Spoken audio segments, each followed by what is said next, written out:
Welcome to the Tradies in Business podcast with your hosts Warwick Bidwell and Nicole Cox. Divert your phone and grab a brew as Waz and Nick unpack tips, tales, secrets and stuff-ups from guests both inside and outside your trade, helping educate and inspire you to break the cycle of gut-busting and money stress and create a true trade business. Howdy, listeners. Hello, listeners. Sup? Sup? Sup, Coxie? I think I'm a little bit too young for that. Or Sup? too old, maybe. Yeah, I think I'm too old for all of those pop culture things, to be honest. Yeah, we still use terms like perf and Perf. wifey. I use it because it's funny, not because it's actually part of my vernacular, Does not make me laugh. which sounds like a minor surgery that you would have. But Am I supposed to laugh when I see perf? perf. The first time I saw that come back to me in an email, it was obviously from somebody who was under the age of 30, which I am clearly not. Neither. I'm 31. And I actually had to reread it because I was like, huh? What's perf? Yeah. Listeners, if you're as confused about that now as I was then, the spelling of perf is P-E-R-F. Perf. And I'm like, she's truncated the word, which means chopped the end of the word off. And then I realised, no, this is one of those things that Woz doesn't get. So I had to Google it to see if it was a real thing or if this chick had just made it up. And I'm like, no, well, even what I just said then. And I'm like, oh my gosh, this is actually part of our language. But how much has our language changed in the last 20 years? You and I have done a lot of Googling of late of a few weird terms. They're abbreviations, and I can't even call them shorter words, or they're just, it might be 3 letters that actually mean 3 words, and they make no sense to us. We have to go and Google them. And then often it's not clear even then. So you're kind of guessing that you're having the right kind of conversation with the right people, which can be a little challenging when you're dealing with people a little younger than yourself. However, I'm sure that they, like I did at their ages, just roll their eyes and think, oh, these oldies, they don't know what's going on. Yes, totes. Which is something you'd be totes uncomfortable with. 100%. Because, Hungy. Hungy. Oh, we've even gone from 100% to Hungy now. Hungy. And my kids don't call me mum, and they don't call the builder dad anymore now. Well, I'm talking about the boys. They call him bruv. Bruv. Call me Brother. Gov. Yep, bruv and Gov. That's Thanks, so bruv. British, Thanks, though. Gov. I know. Where is this shit coming from? I don't know. We've got this fusion of American and British weird slangy stuff. It's bizarre, but It's I know it's a term of endearment, so I'll take it on the chin. It's a fusion, sister. Preach it. Anyway, listeners, that is our waffle for a Wednesday. G'day. How you doing, bruv? Good, thanks, Oh, do you know what I've noticed, Coxie? Oh, by the way, listeners, bouncing around a bit here on a hump day. Yeah. Today is a day not to listen to this episode when there are small ears around that you would rather not hear some grown-up language. We will be coming with the grown-up language. I am going to wind Coxie up Yes, you like a 2-bob watch. Because she's already exploded once this morning. Like, I need more help. Now I've lost what I was going to say. So let's just talk about builders. Yeah, I'm a builder. Well, we're builders. Yep. Nice people. And you are very passionate about standing up for builders and not accepting this narrative that builders are all assholes. I have been very passionate about standing up for builders. I don't think they're assholes, and I think it's a common conversation that I hear from particularly subcontractors, but also consumers. It's one that, I don't know, it's just almost a given, isn't it? It's become one of those default things that somehow society's made it okay to hate on certain groups of people. And it's human nature, really. I mean, this shit's been around since time immemorial. Back in the And Stone Ages when we were carving out caves, did they have back the when I was a builders young then? bloke and I was just getting around in my maple leaf or something. There's an Country. image nobody needed. My eucalyptus leaf. That's probably big enough. I don't need a maple leaf. I'm glad you went there. So anyway, enough about gum nuts. So it's just one of those accepted things, sadly, that, fucking builders, they're all fucking arseholes. Or worse still, we hear it from trade business owners about getting clients. They're all tight asses. Or, there's no good customers on Facebook. They're all bloody penny pinching pricks. Time And wasters. it's just these mindless throwaways, I feel, that we don't give any thought to what we're saying and how that's actually, well, I guess affecting the people around us, but whether or not it's even true. Yeah, it's a good question. Is it true? And secondly, what are we actually doing for our industry as a whole when we're talking about one group or another as being assholes? Simply put.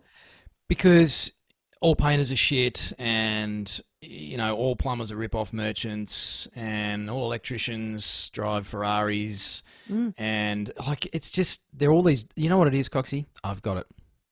Nail it. Do it. They're generalisations. Of course they are. Sweeping generalisations. And all generalisations are bad, Coxie. They are everyone bad. will get that joke. No. I think that one flew over your head as well. No, I caught you. Sometimes it takes me a little while to think of how am I going to wrap up that. I can't always do it immediately, but I'll get there. It's this is a WWW episode, and thanks for your message this morning, Tom. Waffle with was. I got a message from one of our tradiepreneurs this morning because our tradiepreneurs get access to us pretty much 24/7. Just to bounce ideas off us, and we have a little messaging app that we use with them. And no, I'm not going to share the details here on the podcast. But one of our awesome tradiepreneurs just sends me a message this morning at about 6 a.m. WWW. Because he listened to one of the podcast episodes where it's Waffle with Was. I think Tom is our most loyal listener. Tom loves a good shout out, I reckon. I think that it could be. And Tom, if you want to step it up, if you want to step up your champion game, mate, just make your check payable to Warwick Bidwell, and we can give a shout out to your business, mate. Sure, he does send you a check in the old chat. Yes. So maybe you owe his business a shout out. It's just it's horses for courses. I mean, he's an electrician, so shit, he knows how to charge. I know, he's got a Ferrari in the garage. I've seen it. So anyway, back to all these arsehole builders out there, Coxie. You guys must be arseholes. You're builders. We most definitely are. Just ripping subbies off. You don't pay them. You treat them like shit. You screw them on their rates. You're fingering clients everywhere. You've got it. We are arseholes. How do you even lie straight in bed at night, Coxie? I really struggle with it at work. I haven't slept for about 7 years. Now, bullshit jokes aside, you have actually been on the receiving end of, dare I say, someone who is representing for, I don't think it's arsehole builders. You know what I think it is? It's just shit humans. Yeah, miscommunication, really, if we take it right back. So I think to set the scene, I help a couple of businesses still as a hangover from what I used to do. And in some cases, I do some invoicing for one of the particular subcontractors that I work with. And this particular subcontractor has sent out a bill to a builder. The builder's come back and said, I won't pay because of XYZ. XYZ included the day rate being charged at an increased rate than what he thought it was going to be of $50 per day. So that added up to $400 on top of the bill that the builder had not anticipated. So a little bit of investigation, and it comes to pass that builder had forgotten to organise said trade and was behind on the job, and so instructed said trade to get in there and get the job done as quickly as possible and just send me the bill, mate, and I will pay it. No problems at all. Now, said subcontractor ordinarily he only does contracts works. So he does not do day rate works. He does contracts works. Here's your quote. This is what I'm charging for the whole job. So it was doing the builder a favour quite substantially, as it turns out, by $2,500. The sub-trade lost $2,500 by doing it this way, but wanted to keep working with the builder and was trying to do the builder a favour. So the builder's come back and quibbled over $400, but not only has he quibbled over $400, he's seen fit to send a barrage of quite rude, to say the least, emails and trying to educate the subcontractor on what he was doing wrong, rather than actually opening up a dialogue around things that were true. Let's talk about what the facts are here. However, you know what? Unfortunately for the subcontractor, he did get paid. The payment's gone through this morning. Cool. What I want to actually say is the subcontractor's as much at fault here as the builder, and I know that's going to be controversial. Jeez, Coxie, careful. Well, it is. I understand the subby was in there doing what needed to be done as quickly as possible because he was trying to do the right thing by the builder. But that only allows for opportunity for us as subbies to fall into these exact situations where assumptions have made. So clearly this builder has acted like an arsehole, I'm going to call it, and made some pretty unrealistic expectations for $400. Come on, the whole thing's crazy. But made some assumptions, and rather than focus on the solutions that were provided, he's allowed his assumptions to get in the way and then just be an asshole about it. Rather than open the communication and discuss it reasonably, he's just been really quite nasty. Now, subtrade, clearly these two will never work together again. That's not sounding like a very good relationship. No, it's not. So that line has been drawn in the sand. And sometimes that happens. We're not all good fits. Like not every client is your client. Not every builder will be the right builder for you. Not every subby will be the right subby for you. Not every wife is going to be the last one. True. What I really struggle with today is where this is dipped to. Like this builder has really pulled the seniority card. And I'm talking about a new builder that's actually younger than this subcontractor, I might add too. This subcontractor got this builder his apprenticeship as a carpenter and then provided a whole bunch of information so he could get his building license. So this is a pretty damaging thing that's happened for $400. This gentleman, the builder in this case, has seen fit then to educate rather poorly. He's actually incorrect in what he's saying, but educate the subcontractor on what he has done incorrectly and what he's done wrong, which is just taking it too far. Now, he's not obliged to know what's going on in that subby's life, but I can tell, as Warwick and I were discussing yesterday, there's pretty serious stuff going on in that guy's life.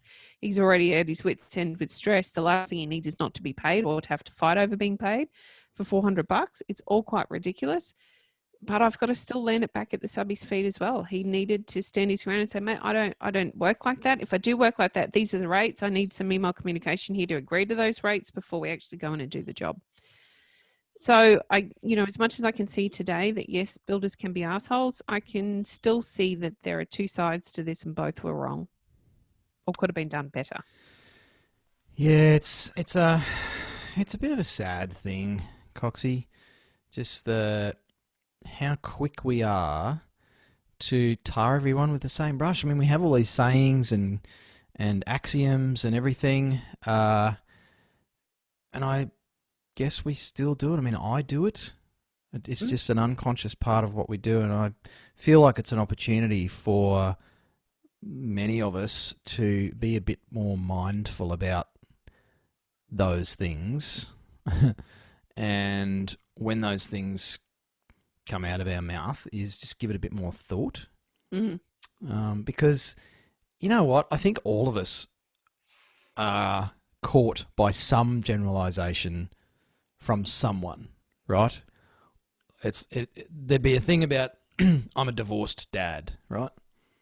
No doubt there is some generalization about divorced dads, and I'm sure it's not very complimentary.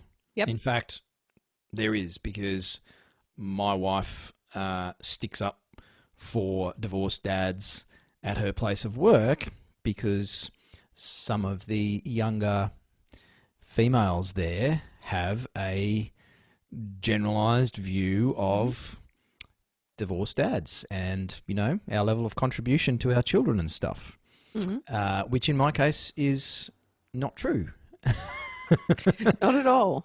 And so I think it does us well to remember that if we make a generalization about someone else, someone's probably doing the same about us. And it's kind of like, the pot calling the kettle black thing. Just got to be a bit more mindful about it. And I'm not waffling. I promise I'm not waffling right now. Please tell me I'm not waffling, Coxie. You're not waffling. You're coming to a point. I can see it. Yeah. The other thing I would like to warn you of, listeners, is when we say these things, when we make these generalizations, as human beings, we have an incredible power to make things true that we say or believe. It's why athletes and high-performance people have affirmations and little rituals they go through. And we talked about this in a previous episode about habits to success. Well, one of the habits that doesn't serve you is making shitty generalizations about people that you don't even know. And sadly, we then unconsciously go and find evidence of that little truism. And there are so many truisms on the internet. Salt gives you high blood pressure. Well, just go fact check that one. Saturated fat gives you heart disease. There's a whole lot of controversy around that. And I'm not even going to touch the COVID stuff. So when we say it, though, we unknowingly go and find evidence to make it true that all builders are arseholes. And we will find asshole-ish practices amongst the builders that we work with and go, see, it's true. But it's true because you actually went looking for it. Yeah, I totally agree. I also think that we're giving away responsibility. So rather than taking the opportunity to understand, this is a shit situation. I feel really uncomfortable. What could I have done better? Often there is always a point at which you were instrumental in the situation evolving. That might be that you didn't do enough work early on in ensuring that you had the right clients come through your door. It might be that you didn't have that harder conversation with the builder around, well, hang on a minute, no, let's just pause. This is the way I would ordinarily work. If you want me to do it this way, this is the way it's going to look. Please send me back an email to let me know that you understand. Or maybe with client conflict, perhaps it's that you didn't give them enough information in the beginning. So they've made some assumptions around what the work was meant to look like or be like or cost, and therefore it created conflict at the end. As much as we don't like it at times, there is always a part or a pivotal moment in each of these situations in which we can take some responsibility for what happened and therefore change the outcome again. Next time we go into that situation, we won't have the same outcome because we took the opportunity to learn how we could do it better. And I feel like constantly giving away responsibility in our lives means that we never hold ourselves to account. We never can have the life that we desire because we're too busy throwing the blame around, giving responsibility away. Therefore, we can't drive the life that we particularly want. The greatest successful people all take responsibility for their part in every situation. It's always there. Yep.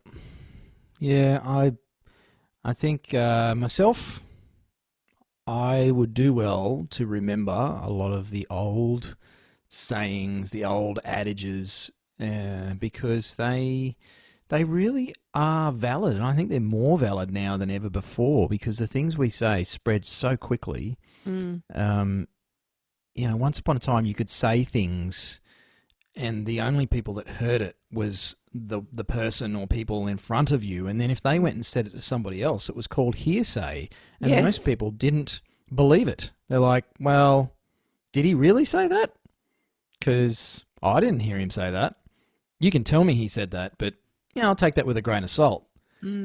Whereas now, stuff goes online. It's like, all builders are arseholes, mate. Oh, absolutely. I've got an arsehole story. Yeah, so have I. Well, it's true. There you go. Done. Seal the package. And you can use that, kids, if you want to make that part of the new modern vernacular. It's like, that's going to be one of my bucket list things, Coxie, is to get one of my ridiculous sayings part of pop culture for like under 30-year-olds. Good luck. Except by the time it happens, the people actually paying any attention to me will all be in their 60s. Yes. So, including you.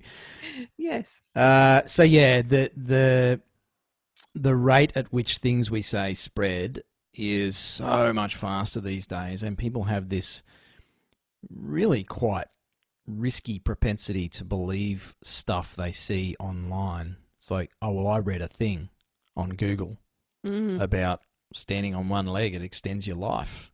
I'm like, really? Do you know what? Someone told me recently down here in Tassie,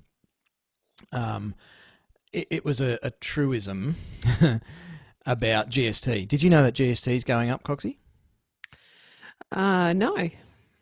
Well, this person stated it as fact. As fact. Now, they're a great person, well-meaning. They obviously heard it from someone who heard it from someone who read it on Fastagram.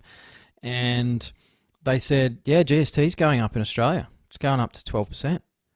And, you know, my wife's talking about it and she's stressing and worrying how it's going to impact my business and what's that going to do to the economy. And I said, hang on a second. Is this even actually true? I haven't heard anything about this. So I went and did some research online, of course, but I went to government websites and ASIC and all that sort of stuff. And it's like, no, GST's not going up. It's been discussed. Yeah. But I discuss lots of things that aren't true. Oh, it's very true. And there you go. But this person was like just going around saying it like it's fact. It's quick. Actually, I had this exact conversation yesterday where a situation for a different subcontractor evolved that was really quite horrendous. But again, assumptions were made rather than pulling it right back to fact. And when we pulled it right back to fact, there actually wasn't an issue just yet. The issue wasn't there. There was opportunity to take care of the issue before it became an issue because we had the facts in front of us and we could deal with it. I think that gets lost frequently because emotion gets involved. So something like GST going up to 12% becomes quickly a truism because it's something we're all worried about. How's that going to impact us? That's a lot of extra money I'm going to have to find in my budget every week, et cetera, et cetera. So it tends to become a truism far more quickly. That's terrible use of language. Sometimes I get stuck there. Heaps quicker than it would if we weren't fearful around it. Fear tends to drive a lot of those kinds of conversations. So it's again, yesterday's situation was the same. Subcontractor got wound up in fear rather than looking at what the exact facts were, and there wasn't the problem that first appeared to be there when you stripped it right back. So yeah, interesting. Maybe that's a great takeaway from today. Deal in facts. Thank you, Coxie, for wrapping that up and sealing the package. Okay, Tom, I'm not grey, so I can't be the great grey shark. We'll have to come up with another animal that will circle around and bite you. I'm not going to try and think of something on an episode because I'll stick both of my feet back in my mouth. Yeah, I've only just managed to prize them out. But definitely check facts and just get a little clearer on what the definition of a fact really is. It's not some shit you saw in a group on Facebook because someone in there sounded authoritative and they said that a company is better than a trust for your business. It's like, what are you basing that on, dude? Or dudette? So, just get clear on what is a fact. There's just so much propaganda around that's not actually based in anything factual. So that's definitely a fantastic takeaway, Coxie. I agree with you. Hungy, Coxie. Perf. That episode was perf. No, it's frothing? No, I'm frothing. Should I be frothing? Yes, you're frothing. I still can't work out what frothing actually means. Just don't get salty with me. You don't even know that one. I'm going to ghost you. Good. Thanks for listening. You've been listening to the Tradies in Business podcast with Warwick Bidwell and Nicole Cox.